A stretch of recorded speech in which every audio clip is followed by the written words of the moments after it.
Assalamualaikum warahmatullahi wabarakatuh. Saya Noval Faisal Akbar di kelas 9E ingin berpidato teks persuasif yang berjudul Bermasker di Era Pandemi. Langsung saja saya mulai. Assalamualaikum warahmatullahi wabarakatuh. Bapak Ibu guru yang saya hormati dan teman-teman yang saya sayangi, bismillahirrahmanirrahim. Di kesempatan kali ini marilah kita panjatkan puja dan puji syukur kita kehadiran Allah Subhanahu wa taala atas segala nikmat dan rahmat yang telah dilimpahkan kepada kita berupa nikmat iman, nikmat Islam, dan nikmat sehat, dan nikmat yang lainnya.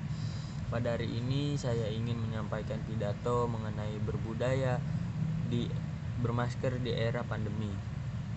Ketika kita menggunakan masker, berarti kita berdamai dengan kehidupan. Mengapa?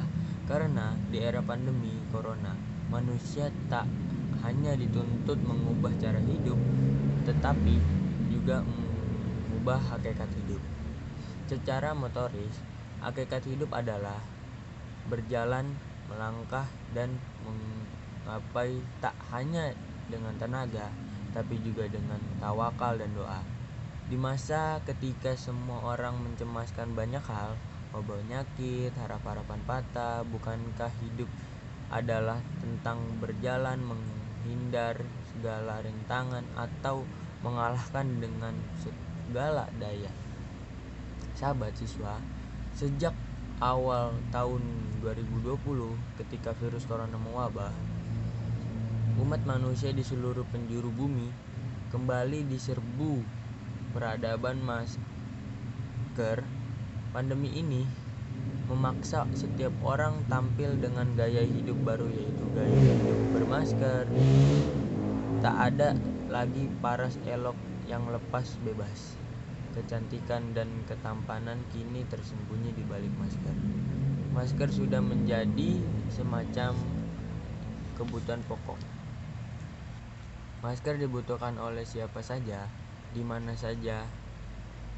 Masker tidak hanya digunakan oleh mereka yang melakukan aktivitas outdoor, tetapi juga digunakan oleh mereka yang melalui aktivitas indoor.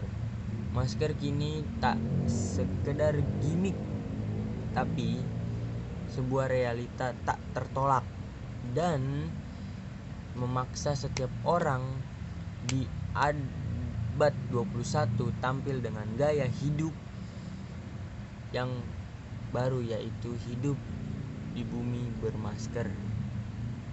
Apabila engkau pernah melihat lukisan karya Michel Serres tentang wajah berlilitkan kain, itulah bukti sejarah di era Renaissance Eropa abad ke-16. Lukisan itu merekam kota Marseille, Prancis yang menjadi pusat wabah pesaubo pada tahun 1720-an. Orang-orang terpaksa menggunakan kain di sekitar mulut dan hidung sebagai masker, sebagian cara menghindari tertular wabah pes. Sejak wabah flu Spanyol di tahun 1918 melanda Amerika Serikat, masker telah dikenakan kalangan ilmuwan dan masyarakat. Perusahaan di seluruh dunia meningkatkan produksi masker untuk membantu mengurangi penyebaran flu. Saat SARS mewabah pada tahun 2002 dan sampai 2004, banyak orang Tiongkok yang mengenakan masker. Benda penyaring tersebut kain populer di masyarakat seiring memburuknya kualitas udara di kota-kota besar. Sahabat siswa, dulu sebelum terjadinya pandemi COVID-19, mungkin akan terlihat aneh jika melakukan sebagian aktivitas orang-orang menggunakan masker. Tapi kini sebaliknya, justru akan terlihat aneh jika ada orang yang tidak menggunakan masker dalam melakukan aktivitas di kantor-kantor, di tempat belanja, di jalan-jalan, dan dimanapun melakukan aktivitas. Sekarang semua orang wajib menggunakan masker, terlepas dari apakah mereka menggunakan masker itu dengan kesadaran sendiri atau terpaksa karena ada aturan yang mengharuskan semua menggunakan masker. COVID-19 memang telah mengubah banyak hal dari kehidupan normal manusia, mulai dari kebiasaan melakukan komunikasi, kebiasaan berinteraksi, kebiasaan dalam melihara kesehatan, termasuk dalam berkebiasaan menggunakan masker. Pandemi COVID-19 telah mengubah kehidupan normal menjadi tidak normal dan mengubah kehidupan yang tidak normal menjadi kehidupan normal. Hal ini akan terus berlangsung selama pandemi COVID-19 belum berakhir. Di kehidupan normal yang baru, mari kita menjadikan masker sebagai bagian tak terpisahkan dari kehidupan masyarakat di masa pandemi virus corona. Entah saat bekerja, ke pasar, ataupun menuju tempat ibadah, masker wajib dikenakan untuk melindungi diri dari droplet atau percikan air liur yang merupakan penyebab utama penularan COVID-19.